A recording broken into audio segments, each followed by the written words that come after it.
बांग्लादेश में इतना हिंदू परेशान हुआ, इस 20% का कोई नेता बोला हो? प्रतापगढ़ के इमरान जी हैं, वही बोल दिए होते। कांग्रेस के जो नहीं है, ये 10 वर्ष के लिए आरक्षण लगा था। आप अगर 70 साल में नहीं दे पाए तो अब आरक्षण से भारत का विनाश संभव है, विकास नहीं है। किसी नेता में और किसी देवी देवता पर, किसी के मजहब में इशारा करके देख ले। जिस माई के लाल के में ताकत हो हिंदू नेता में, मेरा ये चैलेंज है, वो कभी बोल के दिखाएं। और धर्मों पर, यानी आप सपा नेता हैं, लेकिन आप मानते हैं अखिलेश की बात का समर्थन नहीं करते इस बांग्लादेश वाले बयान पे जो उन्होंने योगी जी को कहा? राजनीति रोटी सेकने की चीज नहीं है। देश में 80 करोड़ लोग रोड पर खड़े होकर राशन की दुकानों पर खड़े हैं। उस देश में जातिगत आरक्षण होना चाहिए और 80 करोड़ का बायोडाटा सरकार में है। नमस्कार, लाइव प्रतापगढ़ में आपका स्वागत है। मैं दुर्गेश। दोस्तों, इस समय आपको बता दें, देश भर में लगातार आरक्षण का मुद्दा हो या फिर रेप कांड हो या फिर बांग्लादेश का जो एक तरीके से बांग्लादेश में लगातार हिंदुओं पर हो रहे अत्याचार, तमाम मुद्दों पर जो है बातचीत करने के लिए राजनीतिक विश्लेषक हैं और करने की कोशिश करेंगे। समाजवादी पार्टी के नेता गुड्डू मिश्रा जी हैं। भैया, सबसे पहला सवाल, लगातार राजनीति में जो है वो अब आप देख रहे होंगे कि राजनीति विकास के मुद्दों पर ना होकर के तमाम और मुद्दों से भटका करके एक वर्ग विशेष पीडीए बनाया जा रहा है और उसके बाद फिर ये कहा जा रहा है कि हम आरक्षण को जो है वो पिछड़ों को लेकर लगातार कहा जा रहा है कि पिछड़ों का हक जो है वो भाजपा या मोदी सरकार आरक्षण खत्म करना चाहती है। क्या कहेंगे आप आरक्षण को लेकर? राहुल गांधी ने नया दावा ठोक दिया है कि हम आरक्षण और बढ़ाएंगे। तो देश में आरक्षण आपके नज़रिए से कितना सही है? आप समाजवादी पार्टी के नेता भी हैं, क्या कहेंगे आरक्षण को लेकर जो आरक्षण की राजनीति चल रही है? देखिए, आपसे मैं बड़ा स्पष्ट कहना चाहता हूँ, राजनीति करना चाहिए, लेकिन राजनीति आज सत्य के धरातल से बहुत दूर चली गई है। कुछ मेरे व्यक्तिगत विचार हो सकते हैं, लेकिन मैं जहां तक समझता हूं कि भारतीय जनता पार्टी ने पहले अगले लोगों को 10% का आरक्षण देके एक को तोड़ने फोड़ने की साजिश की कि अब 2 गुट इसमें भी हो जाए और उसको और रंग दिया। उधर एक नारा भाजपा में चल रहा है, विकसित भारत। मैं आपसे ये जानना चाहता हूं कि क्या लंगड़े घोड़े से विकसित भारत खड़ा किया जा सकता है? क्या किसी को विश्व गुरु बनाया जा सकता है? आप कहते हो कि 30% वाला 90% वाले को नौकरी नहीं मिलेगी, 30% वाले को नौकरी मिल जाएगी। क्या इससे देश विकास की ओर जाएगा कि विनाश की ओर जाएगा? यह तय आपको करना है। हर व्यक्तियों में, हर जातियों में इस वक्त गरीब व्यक्ति हैं। आरक्षण गरीबी की रेखा पर होना चाहिए। आरक्षण का ये मूल्य 10 साल का था। 10 साल में क्या दिया कांग्रेस ने? और जो आज कांग्रेस में जातिगत जनगणना की बात कर रही है, आरक्षण की बात कर रही, वो स्वयं अपनी जात नहीं निर्धारित कर सकते कि उनकी क्या जाति है। आगे चलिए आप, तो आपको यह दिखेगा कि सामने जितनी भी पार्टियां हैं सब उसी रंग पर चल रही हैं। हमारा तो यह कहना है कि एक क्राइटेरिया निर्धारित की जाए। जिस देश में 80 करोड़ लोगों को भोजन दिया जा रहा है, वहां गरीबी रेखा पर निर्धारण होना चाहिए कि आय के अनुसार होना चाहिए। ये आप तय करें।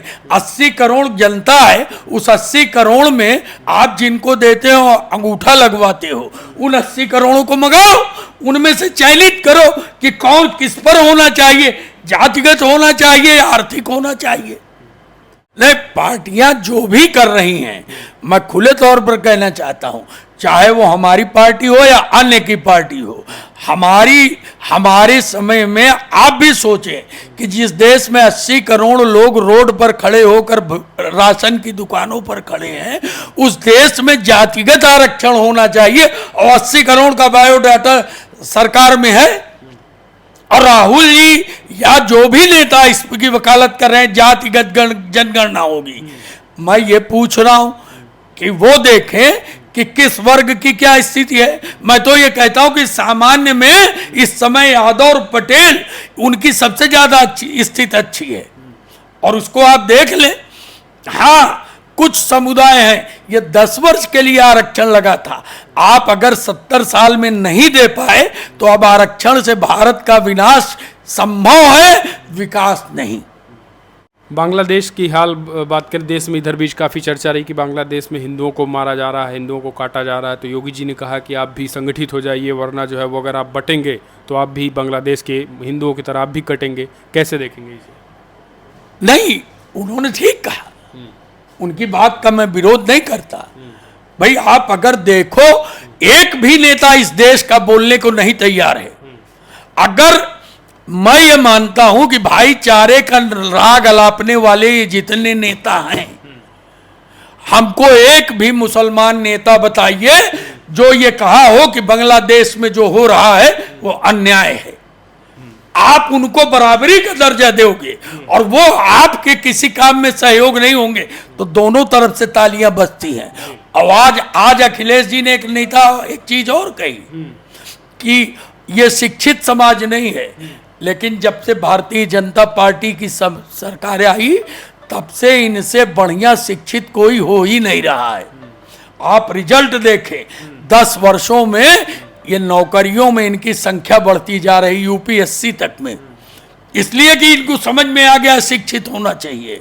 और इनकी टोपी से मैंने अपना भगवा अगौछा बदल लिया, अब हम रोड पर टहल रहे हैं और ये पढ़ाई की ओर है। और दूसरी चीज, जहां 20% इनकी जनसंख्या है वहां ये कैसे अल्पसंख्यक हैं, ये भी विचारणीय प्रश्न है। आप चल रहे हो, आप बोल रहे हो, मैं सच बात बोल रहा हूं, ये मैं समाज का आईना दिखा रहा हूं। दलगत राजनीतियां अपनी जगह हैं, लेकिन आप ही समाचार चैनल चलाते हो। बांग्लादेश में इतना हिंदू परेशान हुआ, इस 20% का कोई नेता बोला हो? प्रतापगढ़ के इमरान जी हैं, वही बोल दिए होते। कांग्रेस के जू नहीं रेंगती, इसलिए वोट बैंक की राजनीति जब तक चलेगी इस देश का विनाश के अलावा विकास नहीं होना है। तो यानी मानते हैं कि सवाल जो है उन लोगों पे ही खड़ा होना चाहिए जो हर बात पे तो अपनी जुबान खोलते हैं, लेकिन बांग्लादेश में हिंदुओं पे अत्याचार पर जो नहीं बोला। बिल्कुल नहीं बोला, उस देश का एक भी नेता नहीं बोला। यह दुर्भाग्य है, किन दबावों में थे। भाई आप पीओके कब्जा कर रहे हो और इतने मंदिर तोड़ डाले गए, इतने मस्जिद तोड़ डाल, इतने हिंदू रोड पर आ गए। माननीय मोदी जी, आप क्या बोले, आप क्या किए, आपका क्या वर्जन आया? आपने एक बार भी ये कह दिया होता कि अगर एक हिंदू के साथ अत्याचार हुआ तो परिणाम घातक होंगे, वो भी तो नहीं बोले। योगी जी तो बोल रहे हैं कि जो कटेगा वो बटेगा। अखिलेश कह रहे हैं कि आप इस तरीके की बातें ना करें। अखिलेश उनको रोक भी रहे हैं, क्या ये मामला विदेश नीति है, विदेश नीति आप बिगाड़ रहे हैं? विदेश नीति सिर्फ हमारे ही देश में लागू होगी। निष्पक्षता की बात यह है, मैं माननीय नेताओं से ये प्रश्न करना चाहता हूं कि योगी जी ने कह दिया, आपने रोक दिया, लेकिन और कोई बोला? आप क्या बोले? नेता क्या बोला? मंत्री क्या बोले? कोई प्रधानमंत्री क्या बोला? कौन सा नेता कहां बोला? हमको ये बताइए। क्या वो 1.5-2 करोड़ हिंदू जो हमारे वहां पर हैं वो परिवार नहीं है? हमारी बात इसकी नहीं है कि वो हिंदू है कि मुसलमान है। भाईचारे की बात करना एक अलग चीज है, लेकिन भाईचारे के साथ एक हाथ से ताली नहीं बजती। 10 मुसलमान नेता थे, वैसे ही बोल दिए होते। इसी देश खान खा रहे हैं, इसी देश की रोटी खा रहे हैं, बोल दिए होते, वही बोल दिए होते। कोई तो नेता बोलता मुस्लिम का। यानी सवाल खड़े होते हैं ऐसे लोगों पे जो चुप्पी साधे हुए हैं इस बार। तो यही योगी जी के बयान का आप समर्थन करते हैं? उस जगह में योगी जी का नहीं, योगी जी को रोका तो और किसी ने बोला क्या? क्या बोलना चाहिए ये भी तो बताएं। बच्चा, मेरी बात समझिए। लेकिन विरोध हो रहा है योगी जी की बात का। अखिलेश कह रहे हैं कि ऐसा नहीं बोलना चाहिए, विदेश नीति जो है वो ऐसा बोलना चाहिए ये भी तो सुनिश्चित कीजिए।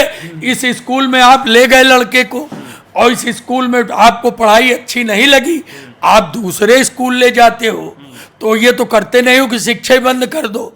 तो क्या बोलना चाहिए ये तो सुनिश्चित करें कि क्या बोला जाए।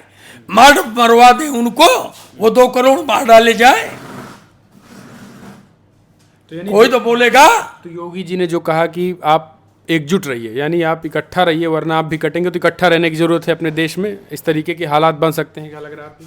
अगर ये स्थितियां बनी रही तो इसमें कोई कहने में संकोच नहीं है कि देखिए समय समय पर प्रकृति अपना परिवर्तन करती है, और प्रकृति जब परिवर्तन पे आती है, कौन जानता था आज कोई रोक पा रहा है क्या इजराइल को, आज कोई रोक पा रहा है क्या रूस को, आज कोई यूक्रेन को रोक पा रहा है क्या? किसी ने सोचा था क्या वो 2.5 साल लड़ेगा? लड़ रहा है। तो देखिए जब हम बयान दें आपकी सुरक्षा के लिए, माननीय राहुल जी बोलते हैं, माननीय और नेता भी बोलते हैं, मुस्लिम बैंक को यूनाइट करते हैं, ठीक है वो वोट बैंक है, लेकिन कोई मुस्लिम नेता भी तो बोले हिंदुओं के लिए, कोई बोले कि एक आप अकेला बोलेंगे और पूरा देश स्तब्ध होकर मजाक देखेगा। वो हमारे देवी देवता नहीं थे, हमारे धर्म पर तमाम नेता आके बोल जाते हैं, तमाम नेता बोल जाते हैं कि गणेश जी की पूजा हो रही, वो हिंदू समाज के ही है। यानी यहाँ अगर भारत में किसी मुस्लिम पर अगर कोई उन पे मार दिया जाता है, कुछ भी होता है, तो बांग्लादेश या पाकिस्तान से बयान आते हैं। हाँ, वहां से बयान आते हैं, वहां से नहीं पूरे विश्व से आने लगते हैं, और हर जगह जाके लोग रोने लगते हैं कि अब बड़ा दिक्कत है। अमेरिका भी बोलने लगता है कि बहुत डरावना है, और वो क्यों नहीं बोला अमेरिका? क्योंकि उसी का कराया हुआ है। अच्छा, उसी का कराया धराया है, ये अमेरिका की साजिश थी। हाँ, इसीलिए माननीय मोदी जी भाग कर रसा गए, और तो पहले नहीं गए। पहले क्यों नहीं गए? पहले भी तो कहा था कि शांति की जाइए, वार्ता कराइए। यहां जब ये कांड हुआ तो मोदी जी को जाना पड़ा, क्योंकि उसमें अमेरिका की भी साजिश थी। तो यानी आप मानते हैं कि देश के और प्रदेश के हिंदुओं को भी एकजुट होने की जरूरत है? आप भी मानते हैं अगर इस तरीके की घटनाएं भविष्य में हो तो? नहीं, हम ये नहीं कह रहे हैं, ये प्रकृति कह रही है। आप ही हमको बताओ कि 4 भाई हो, किसी एक के साथ गलत हो, बात समझो, तो 3 तो बोलेंगे कि ये इसके साथ गलत होता रहेगा, ये 3 बोलेंगे ही नहीं। इसमें तो ये तरीका है कि चारों में चाहे जिसके ऊपर अटैक हो 3 बोले।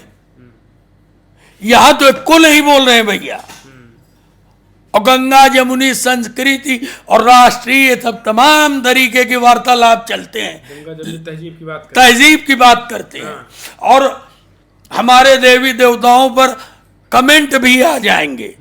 है किसी नेता में और किसी देवी देवता पर किसी के मजहब में इशारा करके देख ले, जिस माई के लाल के में ताकत हो हिंदू नेता में, मेरा ये चैलेंज है, वो कभी बोल के दिखाएं। और धर्मों पर, यानी आप सपा नेता हैं, लेकिन आप मानते हैं अखिलेश की बात का समर्थन नहीं करते इस बांग्लादेश वाले बयान पे जो उन्होंने योगी जी को कहा? राजनीति रोटी सेकने की चीज नहीं है, और वही सेकी जा रही है, और खासकर सब्जबाग दिखाया कुछ जा रहा है और किया कुछ जा रहा है, और उस सब्जबाग में अब हमको भी उतरना पड़ेगा। ये मेरे व्यक्तिगत विचार हैं, और इसको ऐसा नहीं है कि अखिलेश जी न समझते हो या राहुल न समझ, राहुल को क्या लगाव है? आप समझिए, मेरी 2 बातें बहुत गौर से सुनिए। जब द्रौपदी का वस्त्र हरण हो रहा था, कश्मीरी पंडित तो कहते हैं अपने आप को, अब समझते चलिए भैया कैसे होगा। पुरुष प्रधान में अगर मैं किसी महिला से शादी करूं विजातीय, तो ब्राह्मण तो होगी। इनके फोरफादर्स क्या हैं कि पत्नियों से नाम बदला जाता है, सरनेम कहां से लगता है। मैक्सिमम आप क्या जानते हो, आज जो बढ़े हैं उनकी बात नहीं करता, लेकिन 99% अगर कोई ब्राह्मण किसी अन्य जात से शादी करेगा तो उसके आगे भी वही मिश्र लग जाएगा, पांडे लग जाएगा, दुबे लग जाएगा। छत्री कोई करेगा तो सिंह लग जाएगा। तो ये भी बताएं कि ये आरक्षण क्यों मांग रहे हैं, यह डिसाइड करें कि गिनती अपनी किस में करवाएंगे। केवल राजनीति चल रही है बस, कोई मतलब नहीं। और इसको हर नेता के अगर दिल में हाथ रखिए तो हर नेता इसको भली भांति जान रहा है, लेकिन राजनीति का ऐसा खेल है कि हमको तो ये लगता है कि मैं आपसे एक बात कह रहा था, आपने विषयांतर कर दिया कि द्रौपदी का चीरहरण हो रहा था, तो उसके 5 पति थे। एक पति सर्वश्रेष्ठ धनुर्धर, एक पति धर्माचार्य, एक पति बाहुबली भीम, अर्जुन युधिष्ठिर, एक घुड़सवार और एक तलवारबाज। 5 पति थे। और जब पांचों की तरफ देखा तो पांचों ने सर नीचे कर लिया। तो वो समझ गई कि ये मेरी कीमत नहीं समझ सकते, इसलिए कि इनको मछली मारने से हम मिले हैं। एक मछली मारा और मुझको ले आ लिया, तो इनको इसका ज्ञान नहीं है। यह देश, इसके लिए जिन शहीदों ने खून और कुर्बानियां दी हैं, उनकी आत्माओं से जाके पूछिए कि उनकी आत्माएं कहाँ इस वक्त होंगी। इस देश की राजनीति को देखने के बाद उनकी क्या दिक्कत होगी, उनके बच्चों को क्या आपने दिया? आपने इन 70 सालों में उनको कौन सा पद दिया?